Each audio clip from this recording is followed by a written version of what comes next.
திருவண்ணாமலை வந்து சிவபெருமானோட கோவிலே கிடையாது. அண்ணாமலையான் வந்து சிவபெருமானுடைய கோவிலே கிடையாது. அது முருகப்பெருமானுடைய கோவில். அங்கு முருகப்பெருமான் 6 தீப்பிழம்புகளாக உருவாக்கப்படுகிறார். அங்கு முருகப்பெருமான் வளர்க்கப்படுகிறார். அங்க முருகப்பெருமான் அருணகிரிநாதருக்கு அனுகிரகம் செய்கிறார்.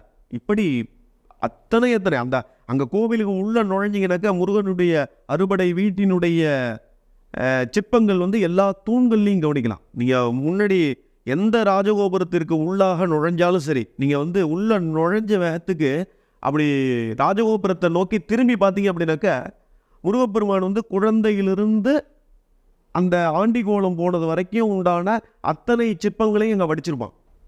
எந்த ராஜகோபுரத்தில் போய் எந்த வழியாக கிழக்கா இருக்கட்டும், மேற்கா இருக்கட்டும், தெற்கா இருக்கட்டும், வடக்கா இருக்கட்டும், நீங்கள் எங்கே உள்ள நுழைஞ்சி திரும்பி பார்த்தாலும் இந்த சிற்பங்கள்லாம் வந்து நீங்கள் கண்ணில் பார்க்கலாம். 6 முகத்தோடு இருக்கக்கூடிய முருகனையும் பார்க்கலாம், ஒரு முகத்தோடு இருக்கக்கூடிய முருகனையும் பார்க்கலாம். குழந்தையாக கார்த்திகை பெண்கள் வச்சுருந்த அந்த குழந்தை முருகப்பெருமானையும் வந்து எங்கே பார்க்கலாம்? நீங்கள் அண்ணாமலையாருடைய அந்த ராஜகோபுர சிற்பங்களில் நீங்கள் பார்க்க முடியும். இந்த கார்த்திகை வைபவம் அப்படிங்கிறது முருகப்பெருமானுடைய கோவில்களில் தான் பெரிதாக கொண்டாடப்படுகிறது. அப்போ திருவண்ணாமலையில் கொண்டாடுறாங்கன்னா அதுக்கு காரணம் என்னன்னாக்கா அது முருகப்பெருமானினுடைய இடம். அங்கே சிவபெருமான் அதை விட ஒரு பெரிய லீலையை நடத்தினதுனால அங்கே வந்து சிவபெருமான் வந்து பேசப்படுகிறார்.